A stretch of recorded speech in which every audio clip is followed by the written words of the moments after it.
नमस्ते दोस्तों, स्वागत है आपका एक बार फिर से द कहानीबाज़ के कहानियों में। हमारी आज की कहानी का नाम है निर्मला और आप सुन रहे हैं एपिसोड 16। तो आइए चलते हैं आज की कहानी की ओर। सियाराम दिल में कुछ लज्जित तो हुआ, पर बाजार ना गया। उसका ध्यान बाबा जी की ओर लगा हुआ था। आज सारे दुखों का अंत और जीवन की सारी आशाएं उसे बाबा जी के आशीर्वाद में मालूम होती थी। उन्हीं के शरण जाकर उसका ये आधारित जीवन सार्थक होगा। सूर्यास्त के समय वो अधीर हो गया। सारा बाजार छान मारा, लेकिन बाबा जी का कहीं पता न चला। दिन भर का भूखा प्यासा वो अबोध बालक दुखते हुए दिल को हाथों से दबाए आशा और भय की मूर्ति बना हुआ मकानों, गलियों और मंदिरों से उस आश्रय को खोजता फिरता था जिसके बिना उसे अपना जीवन तो सह हो रहा था। एक बार एक मंदिर के सामने उसे कोई खड़ा दिखाई दिया। उसके उसने समझा वही है। हर्षोल्लास से वो फूल उठा, दौड़ा और जाकर साधु के पास खड़ा हो गया। पर वो कोई और ही महात्मा थे। निराश होकर आगे बढ़ गया। धीरे धीरे सड़कों पर सन्नाटा छा गया। घरों के द्वार बंद होने लगे। सड़क की पटरियों पर और गलियों में बस खटे या बोरे बिछा बिछा कर भारत की प्रजा सुख निद्रा में मग्न होने लगी। लेकिन सियाराम घर ना लौटा। उस घर से उसका दिल फट गया था। किसी को उससे प्रेम न था। वहां तो वो किसी प्राश्रित की भांति पड़ा हुआ था, केवल इसलिए कि उसे और कहीं शरण न थी। इस वक्त भी उसके घर ना जाने की किसे चिंता होगी। बाबूजी भोजन करके लौटे होंगे। अम्मा जी भी आराम करने जा रही होगी। किसी ने मेरे कमरे की ओर झांक कर देखा भी ना होगा। हाँ, बुआ जी घबरा रही होंगी। वही अभी तक मेरी राह देख रही होंगी। जब तक मैं ना जाऊंगा भोजन न करेंगी। रुक्मणी की यादें आती ही सियाराम घर की ओर चला। वो अगर और कुछ ना कर सकती थी तो कम से कम उसे गोद में चिपटा कर रोती तो थी। उसके बाहर से आने पर नहीं करते। सभी सोने के कौर नहीं खाते। कितनों को पेट भर भोजन नहीं मिलता, पर घर से विरक्त वहीं होते हैं जो मात्र स्नेह से वंचित हैं। सियाराम घर की ओर चला ही था कि सहसा बाबा परमानंद एक गली से आते दिखाई दिए। सियाराम ने आकर उनका हाथ पकड़ लिया। परमानंद ने चौंक कर पूछा, बच्चा तुम यहाँ कहाँ? सियाराम ने बात बनाकर कहा, एक दोस्त से मिलने आया था। आपका स्थान यहाँ से कितनी दूर है? परमानंद ने कहा, हम लोग तो यहाँ से जा रहे हैं बच्चा, हरिद्वार की यात्रा है। सियाराम ने हतोत्साह होकर कहा, क्या आज ही चले जाइएगा? परमानंद ने कहा, हाँ बच्चा, अब लौट कर आऊंगा तो दर्शन दूंगा। सियाराम ने कातर कंठ से कहा, लौट कर? परमानंद ने कहा, जल्द ही आऊंगा बच्चा। सियाराम ने कहा, घर के लोगों का मेरी क्या परवाह है? इससे आगे सियाराम और कुछ ना कह सका। उसके अश्रुपूरित नेत्रों ने उसकी करुणा गाथा उससे कहीं विस्तार के साथ सुना दी, जितनी उसकी वाणी कह सकती थी। परमानंद ने बालक को कंठ से लगाकर कहा, अच्छा बच्चा, तेरी इच्छा तो चल। साधु ने कहा, संतों की संगति का भी आनंद उठा। भगवान की इच्छा होगी तो तेरी इच्छा पूरी होगी। दाने पर मंडराता हुआ पक्षी अंत में दाने पर गिर पड़ा। उसके जीवन का अंत पिंजरे में होगा या व्याघ्र की छुरी के तले, ये कौन जानता है। हिंदी साहित्य की ये दुनिया जहां कहानियां सिर्फ कहानियां नहीं, एक विरासत है, और द कहानीबाज उसी विरासत को आज की पीढ़ी तक पहुंचाने की एक छोटी सी कोशिश है। मैं ये सब आपके लिए दिल से करता हूं, लेकिन अगर आप चाहें तो इस सफर में मेरा थोड़ा सा साथ दे सकते हैं। आप स्क्रीन पर दिख रहे क्यूआर कोड को स्कैन करके मुझे छोटा सा डोनेशन भेज सकते हैं। चाहे कि एक कप जितना भी सहयोग मेरे लिए बहुत मायने रखता है। आपका हर योगदान मुझे और बेहतर कहानियां सुनाने का हौसला देता है। शुक्रिया दिल से। मुंशी जी 5 बजे कचहरी से लौटे और अंदर आकर चारपाई पर गिर पड़े। बुढ़ापे की देह उस पर आज सारे दिन भोजन ना मिला। मुंह सूख गया था। निर्मला समझ गया आज दिन खाली गया है। निर्मला ने कहा, आज कुछ नहीं मिला? मुंशी जी ने कहा, सारा दिन दौड़ते गुजरा, पर हाथ कुछ न लगा। निर्मला ने कहा, फौजदारी वाले मामले में क्या हुआ? मुंशी जी ने कहा, मेरे मुवक्किल को सजा हो गई। निर्मला ने कहा, पंडित वाले मुकदमे में? मुंशी जी ने कहा, पंडित पर डिग्री हो गई। निर्मला ने कहा, आप तो कहते थे कि दावा खारिज हो जाएगा। मुंशी जी ने कहा, कहता तो था, अब भी कहता हूं कि दावा खारिज हो जानी चाहिए था, मगर उतना सिर मगजन कौन करे। निर्मला और सौर वाले दावे में। निर्मला ने कहा, तो आज आप किस अभागे का मुंह देखकर उठे थे? मुंशी जी से अब काम बिल्कुल ना हो सकता था। एक तो उनके पास मुकदमे आते ही ना थे, और जो आते भी थे वो बिगड़ जाते थे। मगर अपनी असफलताओं को वो निर्मला से छिपाते रहते थे। जिस दिन कुछ हाथ ना लगता, उस दिन किसी से 2-4 रुपये उधार लाकर निर्मला को दे देते। पराया सभी मित्रों से कुछ कुछ ले चुके थे, आज वो डॉल भी ना लगा। मुंशी जी ने कहा, उसमें भी हार हो गई? निर्मला ने चिंतापूर्ण स्वर में कहा, आमदनी का ये हाल है तो ईश्वर ही मालिक है। उस पर बेटे का ये हाल है कि बाजार जाना मुश्किल, भोंगी ही से सब काम कराने को जी चाहता है। घी लेकर 11 बजे लौटा, कितना कहकर हार गई कि लकड़ी लेते आओ, पर सुना ही नहीं। मुंशी जी ने कहा, तो खाना नहीं पकाया? निर्मला ने कहा, ऐसी ही बातों से तो आप मुकदमे हारते हैं। ईंधन के बिना किसी ने खाना बनाया है कि मैं ही बना लेती? मुंशी जी ने कहा, तो बिना कुछ खाए चला गया? निर्मला ने कहा, घर में और क्या रखा था जो खिला देती? मुंशी जी ने डरते डरते कहा, कुछ पैसे वैसे ना दिए? निर्मला ने भौहें सिकोड़कर कहा, घर में पैसे फलते हैं ना?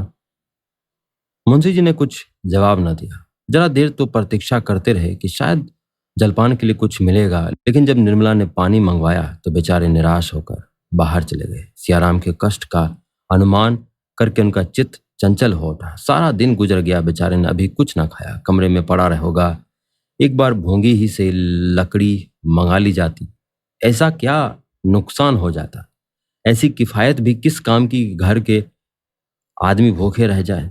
अपना संदूक खोल कर टटोलने लगे कि शायद 2-4 आने पैसे मिल जाएं। उसके अंदर के सारे कागजात निकाल डाले, एक एक खाना देखा पर कुछ ना मिला। अगर निर्मला के संदूक में पैसे ना फलते थे तो इस संदूकचे में शायद इसके फूल भी न लगते हो। लेकिन संयोग ही कहिए कि कागजों को झाड़ते हुए चवन्नी गिर पड़ी।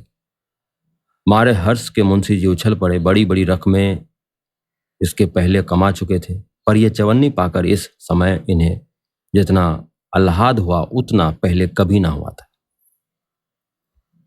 चवन्नी हाथ में लिए हुए सियाराम के कमरे के सामने आकर पुकारा, कोई जवाब ना मिला। तब कमरे में जाकर देखा, सियाराम का कहीं पता ही नहीं। क्या अभी स्कूल से नहीं लौटा? मन में यह प्रश्न उठते ही मुंशी जी ने अंदर आकर भोंगी से पूछा, मालूम हुआ स्कूल से लौट आए।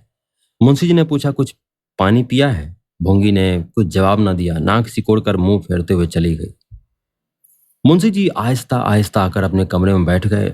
आज पहली बार उन्हें निर्मला पर क्रोध आया, लेकिन एक क्षण में क्रोध का आघात अपने ऊपर होने लगा। उस अंधेरे कमरे में फर्श पर लेटे हुए वो अपने को पुत्र की ओर से इतना उदासीन हो जाने पर धिक्कारने लगे। दिन भर के थके थे, थोड़ी देर में उन्हें नींद आ गई। भूंगी ने आकर पुकारा, बाबूजी रसोई तैयार है। मुंशी जी ने कहा। मुंशी जी चौंक कर उठ बैठे। कमरे में लैंप जल रहा था। मुंशी जी ने कहा, क्या बज गया भूंगी? मुझे नींद आ गई थी। भोंगी ने कहा, कोतवाली के घंटे में तो 9 बज गए और हम ना ही जानित। मुंशी जी ने कहा, सिया बाबू आए? भोंगी ने कहा, आए होंगे तो घर ही में होंगे ना। मुंशी जी ने झुंझला कर पूछा, मैं पूछता हूं आए कि नहीं, और तू जाने क्या क्या जवाब देती है। आए कि नहीं? भोंगी ने कहा, मैंने तो नहीं देखा, झूठ कैसे कह दूं। मुंशी जी फिर बोले, उसको आ जाने दे, तब चलता हूं। आधा घंटे तक घर की ओर आंख लगाए लेटे रहे। तब वो उठकर बाहर आए और दाहिने हाथ कोई 2 फलांग तक चले। तब लौटकर द्वार पर आए और पूछा, सिया बाबू आ गए? अंदर से आवाज आई, अभी नहीं। मुंशी जी फिर बाईं ओर चले और गली के नुक्कड़ तक गए। सियाराम कहीं दिखाई न दिए। वहां से फिर घर आए और द्वार पर खड़े होकर पूछा, सिया बाबू आ गए? अंदर से आवाज मिली नहीं। कोतवाली के घंटे में 10 बजने लगे। मुंशी जी बड़े वेग से कंपनी बाग की तरफ चले। सोचने लगे शायद वहां घूमने गया हो और घास पर लेटे लेटे नींद आ गई हो। बाग में पहुंचकर उन्होंने हर एक बेंच को देखा, चारों तरफ घूमे। बहुत से आदमी घास पर पड़े हुए थे, पर सियाराम का निशान न था। उन्होंने सियाराम का नाम लेकर जोर से पुकारा, कहीं से आवाज ना आई। सियाराम! ख्याल आया शायद स्कूल में कोई तमाशा हो रहा हो। स्कूल 1 मील से कुछ ज्यादा ही था। स्कूल की तरफ चले, पर आधे रास्ते से ही लौट पड़े। बाजार बंद हो गया था। स्कूल में इतनी रात तमाशा नहीं हो सकता। अब की उन्हें आशा हो रही थी कि सियाराम लौट आया होगा। द्वार पर आकर उन्होंने पुकारा, सिया बाबू आए? किवाड़ बंद थे, कोई आवाज ना आई। फिर जोर से पुकारा। भोंगी किवाड़ खोलकर बोली, अभी तो नहीं आए। मुंशी जी ने धीरे से भोंगी को अपने पास बुलाया और करुण स्वर में बोले, तू तो घर की सब बातें जानती है, बता आज क्या हुआ था। भोंगी ने कहा, बाबूजी झूठ ना बोलूंगी, मालकिन छुड़ा देगी और क्या। दूसरे का लड़का इस तरह नहीं रखा जाता। जहां कोई काम हुआ बस बाजार भेज दिया। दिन भर बाजार दौड़ाते बीतता था। आज लकड़ी लाने ना गए तो चूल्हा ही नहीं जला। कहो तो मुंह फुलावें। जब आप ही नहीं देखते तो दूसरा कौन देखेगा। चलिए भोजन कर लीजिए, बहू जी कब से बैठी हैं। मुंशी जी ने कहा, कह दे इस वक्त नहीं खाएंगे। मुंशी जी फिर अपने कमरे में चले गए और एक लंबी सांस ली। वेदना से भरे हुए ये शब्द उनके मुंह से निकल पड़े, ईश्वर क्या अभी दंड पूरा नहीं हुआ। क्या इस अंधे की लकड़ी को हाथ से छीन लोगे। निर्मला ने आकर कहा, आज सियाराम अभी तक नहीं आए। कहती रही कि खाना बनाई देती हूँ, खा लो, मगर न जाने कब उठकर चल दिए। न जाने कहाँ घूम रहे हैं। बात तो सुनते ही नहीं। अब कब तक इनकी राह देखा करूं। आप चलकर खा लीजिए, इनके लिए खाना उठाकर रख दूंगी। मुंशी जी ने निर्मला की ओर कठोर नेत्रों से देखकर कहा, अभी क्या बजे होंगे। निर्मला ने कहा, क्या जाने 10 बजे होंगे। मुंशी जी ने कहा, जी नहीं, 12 बजे हैं। निर्मला शून्य में बोली, 12 बज गए। इतनी देर तो कभी नहीं करते थे। तो अब कब तक उनकी राह देखोगे। दोपहर को भी कुछ नहीं खाया था। ऐसा सैलानी लड़का मैंने नहीं देखा। मुंशी जी ने कहा, जी तुम्हें बहुत दिक करता है। क्यों। निर्मला ने कहा, देखिए ना, इतनी रात गई और घर की सुध ही नहीं। मुंशी जी ने कहा, शायद ये आखिरी शरारत हो। निर्मला ने कहा, कैसी बातें मुंह से निकालते हैं। जाएंगे कहाँ। किसी यार दोस्त के यहाँ पढ़ रहे होंगे। मुंशी जी ने कहा, शायद ऐसा ही हो, ईश्वर करे ऐसा ही हो। निर्मला ने कहा, सवेरे जरा तंबही कीजिएगा। मुंशी जी ने कहा, खूब अच्छी तरह करूंगा। निर्मला ने कहा, चलिए खा लीजिए, देर बहुत हुई। मुंशी जी ने कहा, सवेरे उसकी तंबही करके खाऊंगा। कहीं ना आया तो तुम्हें ऐसा ईमानदार नौकर कहाँ मिलेगा। निर्मला ने ऐंठ कर कहा, तो क्या मैंने भगा दिया। मुंशी जी ने कहा, नहीं, ये कौन कहता है। तुम उसे क्यों भगाने लगी। तुम्हारा तो काम करता था। शामत आ गई होगी, शामत आ गई होगी। निर्मला ने और कुछ नहीं कहा। बात बढ़ जाने का भय था। भीतर चली आई, सोने को भी ना कहा। जरा देर में भोंगी ने अंदर से किवाड़ भी बंद कर दिए। क्या मुंशी जी को नींद आ सकती थी। तीनों लड़कों में केवल एक बच रहा था, वो भी हाथ से निकल गया। तो फिर जीवन में अंधकार के सिवाय और क्या है। कोई नाम लेने वाला भी ना रहेगा। हाँ, कैसे कैसे रत्न हाथ से निकल गए। मुंशी जी की आंखों से अश्रुधारा बह रही थी। तो आश्चर्य है, इस सघन ग्लानि तिमिर में आशा की एक हल्की सी रेखा उन्हें संभाले हुई थी। जिस क्षण ये रेखा लुप्त हो जाएगी, कौन कह सकता है उन पर क्या बीतेगी। उनकी उस वेदना की कल्पना कौन कर सकता है। कई बार मुंशी जी की आंखें झपकी, लेकिन हर बार सियाराम के आहट के धोखे में चौंक पड़ते। सवेरा होते ही मुंशी जी फिर सियाराम को खोजने निकले। किसी से पूछते शर्म आती थी। किस मुंह से पूछे। उन्हें किसी से सहानुभूति की आशा न थी। प्रकट ना करके मन में सब यही कहेंगे, जैसा किया वैसा भोगो। सारे दिन वो खेल के मैदानों, बाजारों और बगीचों का चक्कर लगाते रहे। 2 दिन निराहार रहने पर भी उन्हें इतनी शक्ति कैसे हुई, ये वही जाने। रात के 12 बजे मुंशी जी घर लौटे। दरवाजे पर लालटेन जल रही थी। निर्मला द्वार पर खड़ी थी। देखते ही बोली, कहा भी नहीं, न जाने कब चल दिए, कुछ पता चला। मुंशी जी ने अग्नेत्र नेत्रों से ताकते हुए कहा, हट जाओ सामने से, नहीं तो बुरा होगा। मैं आपे में नहीं, ये तुम्हारी करनी है। तुम्हारे ही कारण आज मेरी ये दशा हो रही। ये 6 साल पहले क्या इस घर की यही दशा थी। तुमने मेरा बना बनाया घर बिगाड़ दिया। तुमने लहलहाते बाग को उजाड़ डाला। केवल एक ठूंठ रह गया है, उसका निशान मिटाकर तभी तुम्हें संतोष होगा। मैं अपनी सर्वनाश करने के लिए तुम्हें अपने घर नहीं लाया था। सुखी जीवन को और भी सुखमय बनाना चाहता था। ये उसी का प्रायश्चित है। जो लड़के पान की तरह फेरे जाते थे, उन्हें मेरे जीते जी तुमने चाहकर समझ लिया, और मैं आंखों से सब कुछ देखते हुए भी अंधा बना बैठा रहा। जाओ, मेरे लिए थोड़ा सा सांख्या भेज दो। बस यही कसर रह गई है, वो भी पूरी हो जाए। निर्मला ने रोते हुए कहा, मैं तो अभागिन ही हूं। आप कहेंगे तब जाऊंगी। ना जाने ईश्वर ने मुझे जन्म क्यों दिया था। मगर ये आपने कैसे समझ लिया कि सियाराम आएंगे ही नहीं। मुंशी जी ने अपने कमरे की ओर जाते हुए कहा, जलाओ मत, जाकर खुशियां मनाओ। तुम्हारी मनोकामना पूरी हो गई। निर्मला सारी रात रोती रही। इतना कलंक उसने जियाराम को गहने ले जाते देखने पर भी मुंह खोलने का साहस नहीं किया। इसीलिए तो कि लोग समझेंगे कि ये मिथ्या दोषारोपण करके लड़के से बैर साध रही है। आज उसके मौन रहने पर उसे अपराधीन ठहराया जा रहा है। यदि वो जियाराम को उसी क्षण रोक देती और जियाराम लज्जावश कहीं भाग जाता तो क्या उसके सिर अपराध ना मढ़ा जाता? सियाराम ही के साथ उसने कौन सा दुर्व्यवहार किया था? वो कुछ बचत करने ही के विचार से तो सियाराम से सौदा मंगवाया करती थी। क्या वो बचत करके अपने लिए गहने गढ़वाना चाहती थी? जब आमदनी का ये हाल हो रहा था तो पैसे पैसे पर निगाह रखने की सिवाय कुछ जमा करने का उसके पास और साधन ही क्या था? जवानों की जिंदगी का तो कोई भरोसा नहीं, बूढ़ों की जिंदगी का क्या ठिकाना। बच्ची के विवाह के लिए वो किसके सामने हाथ फैलाती? बच्ची का भार कुछ उसी पर तो नहीं था। वो केवल पति की सुविधा ही के लिए कुछ बटोरने का प्रयत्न कर रही थी। पति ही पति ही की क्यों, सियाराम ही तो पिता के बाद घर का स्वामी होता। बहन की विवाह करने का भार क्या उसके सिर पर ना पड़ता? निर्मला सारी कतर बियोत पिता और पुत्र का संकट मोचन करने ही के लिए कर रही थी। बच्ची का विवाह इस परिस्थिति में संकट के सिवा और क्या था? पर इसके लिए भी उसके भाग्य में अपयश ही बदा था। दोपहर हो गई पर आज भी दूल्हा नहीं चला। खाना भी जीवन का काम है, इसकी कमी को सुध ही ना थी। मुंशी जी बाहर बेजान पड़े थे और निर्मला भीतर। बच्ची कभी भीतर जाती कभी बाहर, कोई उससे बोलने वाला ना था। बार बार सियाराम के कमरे के द्वार पर जाकर खड़ी होती और भैया भैया पुकारती। भैया जवाब ना देता था। संध्या समय मुंशी जी आकर निर्मला से बोले, तुम्हारे पास कुछ रुपये हैं? निर्मला ने चौंक कर पूछा, क्या कीजिएगा? मुंशी जी ने कहा, मैं पूछता हूं, उसका जवाब दो। निर्मला ने कहा, क्या आपको नहीं मालूम है? देने वाले तो आप ही हैं। मुंशी जी ने कहा, तुम्हारे पास कुछ रुपये हैं या नहीं? अगर हो तो मुझे दे दो, ना हो तो साफ जवाब दो। निर्मला ने अब साफ जवाब नहीं दिया। बोली, होंगे तो घर में ही होंगे ना, और कहीं भेज दिए? मुंशी जी बाहर चले गए। वो जानते थे कि निर्मला के पास रुपये हैं, वास्तव में थे भी। निर्मला ने भी ये नहीं कहा कि नहीं है या मैं ना दूंगी, पर उसकी बातों से प्रकट हो गया कि वो देना नहीं चाहती। 9 बजे रात को मुंशी जी ने आकर रुक्मणी से कहा, बहन मैं जरा बाहर जा रहा हूं, मेरा बिस्तर भोंगी से बंद कर मेरा बिस्तर भोंगी से बंधक देना और ट्रंक में कुछ कपड़े रखकर बंद कर देना। रुक्मणी भोजन बना रही थी। बोली, बहू तो कमरे में है। कहा, क्यों नहीं देते?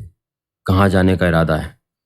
मुंशी जी ने कहा, मैं तुमसे कहता हूं, बहू से कहना होता तो तुमसे क्यों कहता? आज तुम क्यों खाना पका रही हो? रुक्मणी ने कहा, कौन पकाए? बहू के सिर में दर्द हो रहा है। आखिर इस वक्त कहाँ जा रहे हो? सवेरे चले जाना। मुंशी जी ने कहा, इस तरह टालते टालते जो आज 3 दिन हो गए, इधर उधर घूम घूम कर देखूं, शायद कहीं सियाराम का पता मिल जाए।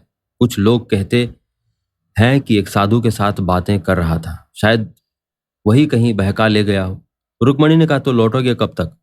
मुंशी जी ने कहा, कह नहीं सकता, हफ्ता भर लग जाए, महीना भर लग जाए, क्या ठिकाना है। रुक्मणी ने कहा, आज कौन दिन है? किसी पंडित से पूछ लिया है? यात्रा है कि नहीं? मुंशी जी भोजन करने बैठे। निर्मला को इस वक्त उन पर बड़ी दया आई। उसका सारा क्रोध शांत हो गया। खुद तो ना बोली, बच्ची को जगाकर चुमकारती हुई बोली, देख तेरे बाबूजी कहाँ जा रहे हैं, पूछ तो। बच्ची के द्वार पर झांक कर पूछा, बाबूजी, बाबूजी कहाँ जाते हो? मुंशी जी ने कहा, दूर जाता हूं बेटी, तुम्हारे भैया को खोजने जाता हूं। बच्ची ने वहीं से खड़े खड़े कहा, हम भी चलेंगे। मुंशी जी ने कहा, बड़ी दूर जाते हैं, तुम्हारे वाले चीजें लाएंगे, यहाँ क्यों नहीं आती? बच्ची मुस्कुराकर छिप गई और एक क्षण में किवाड़ से सिर निकालकर बोली, हम भी तलेंगे। मुंशी जी ने उसी स्वर में कहा, तुमको नहीं ले तलेंगे। बच्ची ने कहा, हमको क्यों नहीं ले तलेंगे? मुंशी जी ने कहा, तुम तो हमारे पास आती ही नहीं हो। लड़की ठुमकती हुई आकर पिता की गोद में बैठ गई। थोड़ी देर के लिए मुंशी जी उसकी बाल क्रीड़ा में अपने अंतर्वेदना भूल गए। भोजन करके मुंशी जी बाहर चले गए। निर्मला खड़ी ताकती रही। कहना चाहती थी, व्यर्थ जा रहे हो, पर कह ना सकती थी। कुछ रुपये निकाल कर देने का विचार करती थी, पर दे ना सकती थी। अंत को ना रह गया। रुक्मणी से बोली, दीदी जी जरा समझा दीजिए कहाँ जा रहे हैं, मेरी जबान पकड़ी जाएगी। पर बिना बोले रहा नहीं जाता, बिना ठिकाने कहाँ खोजेंगे, व्यर्थ हैरानी होगी। रुक्मणी ने करुणा सूचक नेत्रों से देखा और अपने कमरे में चली गई। निर्मला बच्ची को गोद में लिए सोच रही थी कि शायद जाने के पहले बच्ची को देखने या मुझसे मिलने के लिए आए, पर उसकी आशा विफल हो गई। मुंशी जी ने बिस्तर उठाया, तांगे पर जा बैठा। उसी वक्त निर्मला का कलेजा महसूसने लगा।